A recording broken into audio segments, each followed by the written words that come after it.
शहर के एक छोटे से मोहल्ले में नेहा नाम की लड़की रहती थी। पढ़ाई में तेज, बोलने में साफ और दिल की बहुत ही सीधी।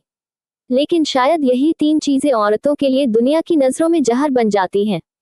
नेहा के पिता एक स्कूल में चपरासी थे, माँ गृहिणी। माँ हमेशा कहती थी, बेटी तुझ में कुछ बात है, तू मेरे ख्वाबों को जी सकती है, पढ़, आगे बढ़, किसी पर निर्भर मत बन।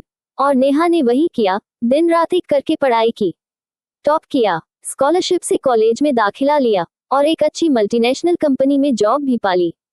पर नेहा को तब पता चला, जॉब तो मिल गई, बट रिस्पेक्ट वो अभी भी बहुत दूर थी। ऑफिस में जब वो चुप रहती तो लोग कहते, एटीट्यूड है मैडम में। जब खुलकर हंसती तो कहते, हर किसी से घुलती मिलती है, कुछ ज्यादा ही फ्रेंडली है। रिश्तेदार कहते, लड़की को ज्यादा पढ़ा दिया, अब कौन करेगा शादी। नौकरी वाली लड़कियां तो ज्यादा उड़ती हैं। नेहा सोचती, क्या सिर्फ इसलिए कि मैं औरत हूँ मुझे हर रूप में गलत समझा जाएगा। एक दिन पड़ोस की आंटी आई, बोली, बिटिया अब तो उम्र हो गई है, कोई अच्छा रिश्ता आ जाए तो देख लो। नेहा मुस्कुराई और बोली, आंटी रिश्ता अच्छा हो या इंसान, क्योंकि अक्सर देखा है रिश्ता दिखने में अच्छा होता है पर इंसान अंदर से खोखला। आंटी चुपचाप चली गई। फिर एक दिन रिश्तेदारी से एक रिश्ता आया। लड़का सरकारी नौकरी में था।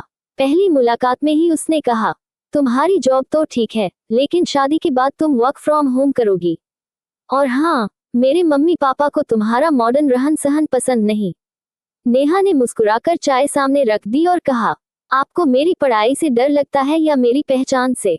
लड़का कुछ नहीं बोला, रिश्ता वहीं खत्म हो गया। कुछ समय बाद ऑफिस में प्रमोशन हुआ। नेहा अब एक टीम लीड बन गई।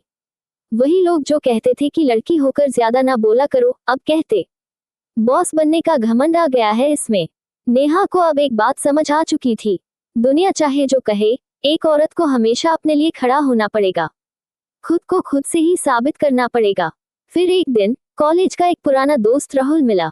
राहुल ने जब नेहा की बातें सुनी, उसकी आंखों में आंसू थे। बोला, नेहा तुम्हें देखकर शर्म आती है कि कभी हम लोग भी सोचते थे कि लड़कियां कमजोर होती हैं। नेहा ने सिर्फ इतना कहा, कमजोर नहीं होती, बस हर रोज लड़ती हैं, बिना आवाज उठाए, चुपचाप। राहुल ने पूछा, और तुम अब भी चुप क्यों रहती हो? नेहा ने मुस्कुराकर कहा, क्योंकि मेरी चुप्पी में भी एक आवाज है, जो वक्त आने पर गरज बनकर बरसेगी। आज नेहा एक सोशल वर्कर है, ऑफिस की नौकरी छोड़ चुकी है। अब वो गांव गांव जाकर महिलाओं को शिक्षित करती है, आत्मनिर्भर बनाती है, उन्हें सिखाती है कि तुम सिर्फ किसी की बेटी, बहू या मां नहीं हो, तुम सबसे पहले तुम हो एक इंसान, एक सोच, एक मुकम्मल वजूद। आईने में अब जब नेहा खुद को देखती है तो कहती है, मैं बदली नहीं हूँ, मैं बस अब खुद को जानती हूँ। और यही मेरी असली आजादी है।